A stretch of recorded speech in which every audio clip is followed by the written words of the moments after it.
Spoilers. If you do not wish to be spoiled on this episode, please don't watch this video and watch the episode instead.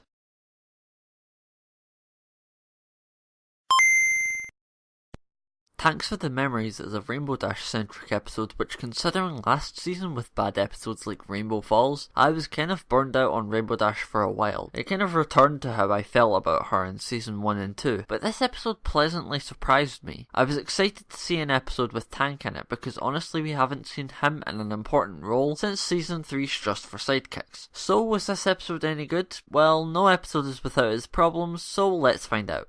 If there's any problem I have with this episode, there's only one. The scene where Rainbow Dash and the others are crying. The scene lasts for far too long, it feels awkward and kills the emotional pacing of the episode with useless fluff. The scene serves little to no narrative purpose and could have easily been removed. This could have been fixed by at the very least reducing its length. As is, I don't like it. So I think this episode was pretty great in how it presented Rainbow Dash's conflict. The character has really matured from season 1, depending on how you look at it at least. Her actions may seem a little rash, maybe even immature, but it doesn't feel like Rainbow Dash has ever had to deal with this kind of an issue before. So I'm going to bring someone in to explain a theory I have for this episode. We'll talk later on in the video.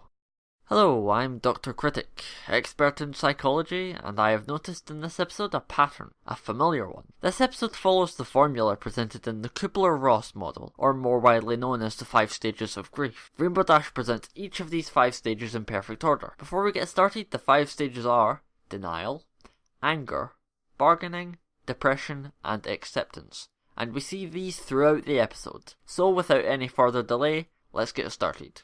So, after the initial shock of Tank needing to hibernate, she enters the first stage, denial. She denies any rational attempt to explain the situation as it is because she can't accept the inevitable reality. This stage mostly involves repressing or denying feelings of sadness or anger. Anyway, after a lot of figurative poking from her friends, she eventually snaps and enters the second stage, anger, which only lasts one scene but represents an important part of the model. Anger is a feeling which must be expressed in some way, shape or form, or it will well up inside you and explode, like what happened to Rainbow Dash in this episode.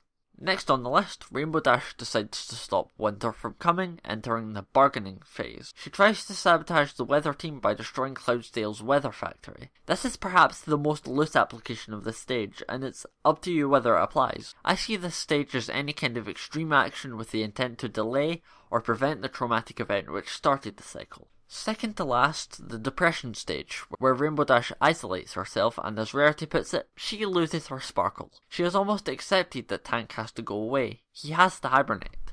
This stage can all too often be seen as abnormal or strange, something to be fixed, but it is an important stepping stone on the path to the final stage. The final stage, the end of the road, acceptance. The stage never really ends. It doesn't have a conclusion because things can more often than not never be returned to normal, like with the permanent loss of a loved one. Rainbow Dash is very fortunate in this episode as she'll only be without Tank for a few months. Still, when living in the present, it can be easy to fall into the same feeling of loss. Anyway, thank you for listening to me, and I hope to speak with you soon. Alright, I hope that gives you more of an understanding on this episode, and really the whole show. The fact that something like the Kubler-Ross model can even be interpreted in something like My Little Pony shows its growth as a TV show, and really could be the perfect medium to convey difficult messages, in which I have long since thought should be an aspect of the show. Anyway, that's all the time I have. Tell me what you thought of the episode in the comments, and if you liked the video, like it. I'm the Ponyville Critic, and I will speak to you all soon.